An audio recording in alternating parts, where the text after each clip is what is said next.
Assalamualaikum warahmatullahi wabarakatuh. Perkenalkan, nama saya Zaratun Nafisa dari kelompok 10 Hawalah. Di sini saya akan meresum PKD kemarin. Materi yang pertama yaitu sejarah gerakan mahasiswa yang disampaikan oleh Rizky Maulana. Yang pertama yaitu periode Budi Utomo 1908 sampai 1945.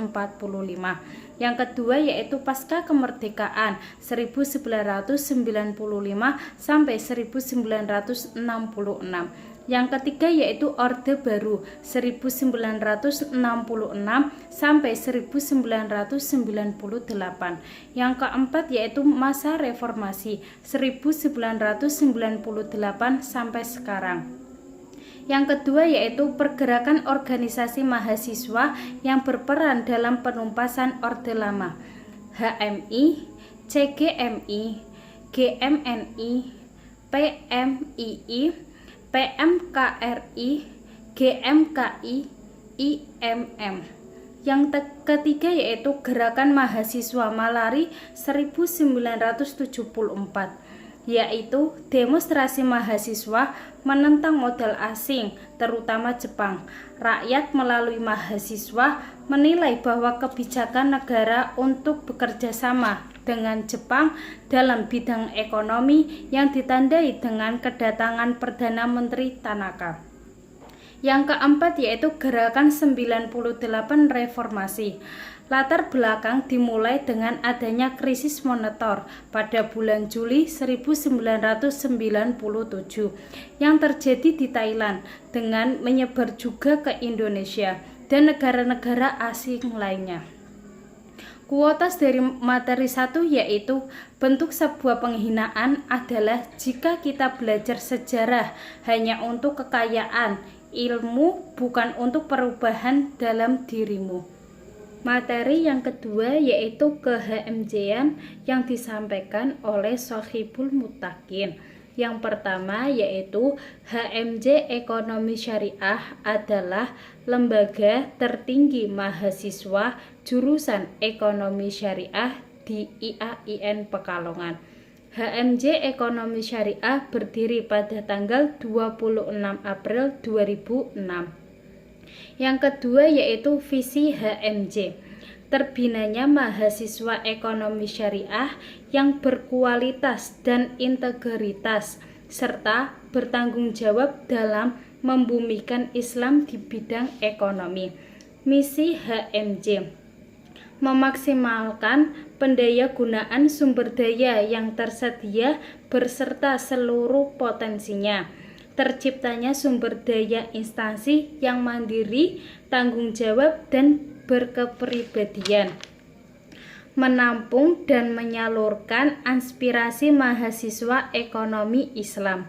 Menyumbangkan potensi intelektual mahasiswa ekonomi syariah yang kuat secara spiritual dan emosional. Membentuk sistem demokrasi di lingkungan mahasiswa. Memberikan pelayanan yang intensif kepada mahasiswa ekonomi Islam. Yang ketiga yaitu fungsi HMJ, media informasi dan komunikasi, sarana silaturahmi antar mahasiswa ekonomi syariah, wadah kaderisasi mahasiswa ekonomi syariah, berpartisipasi dalam pembangunan moral.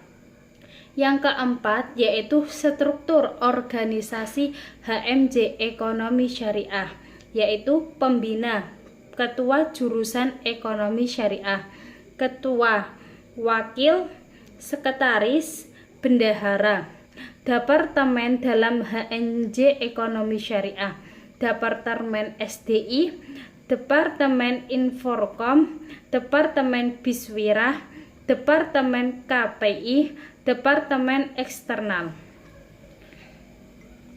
Materi yang ketiga yaitu kepemerintahan mahasiswa dan hierarki Perpu mahasiswa yang disampaikan oleh Jaka Priyatna. Yang pertama yaitu pemerintahan mahasiswa, student government. diartikan sebagai pelembagaan kepentingan politik mahasiswa, namun tidak sama dengan negara atau dapat diartikan gerakan mahasiswa yang dilembagakan. Student government merupakan bentuk pemerintahan yang mengambil alih kekuasaan. Student government diberi kesempatan untuk menentukan kebijakan negara dengan masuk ke dalam sistem kekuasaan, namun tidak seluruhnya. Student government merupakan wadah gerakan mahasiswa itu sendiri. Yang kedua yaitu 5 prinsip dasar student government. Berpatron pada gerakan moral, berpatron pada gerakan intelektual. Student government merupakan gerakan politik bersifat independen sejajar dengan politik manapun. Yang ketiga yaitu tupoksi Ormawa Febi, tertuang dalam perma atau sema, tertuang dalam AD atau ART, dan dalam peraturan lain tentang Ormawa. Yang keempat yaitu mekanisme hubungan PM Febi, menaati peraturan yang sudah ada, menjalani komunikasi dengan baik, memahami tupoksi bidang masing-masing, memahami garis-garis pada organisasi, menjalin keselarasan dalam memajukan Ormawa.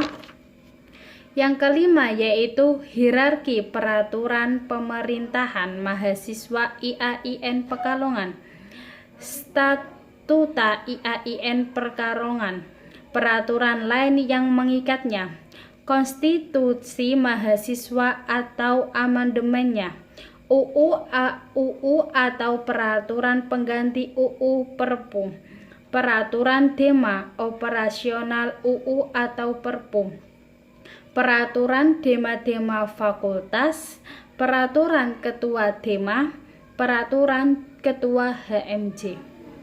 Materi yang keempat yaitu kepemimpinan dan keorganisasian yang disampaikan oleh M. Ari Siswanto.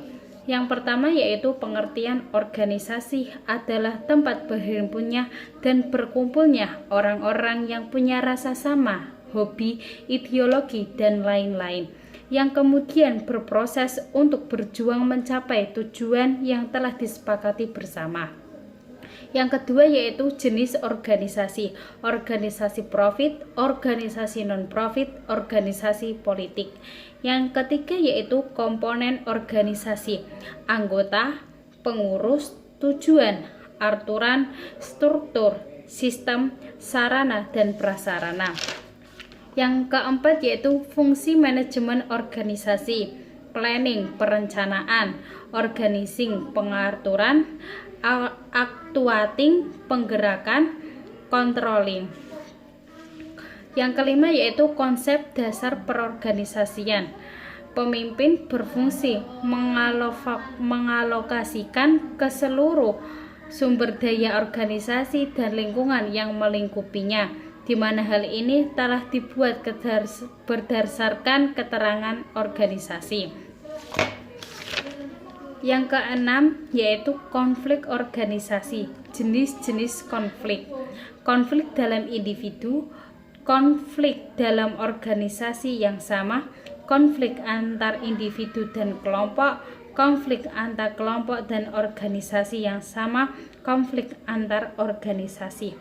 Manfaat organisasi: melatih tanggung jawab, belajar untuk menyelesaikan masalah dalam hal kecil maupun besar, memperbanyak relasi dan jaringan, melatih public speaking, membuka mindes dan pandangan, serta menambahkan pengalaman.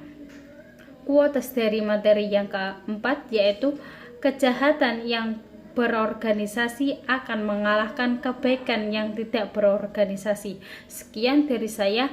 Wassalamualaikum warahmatullahi wabarakatuh.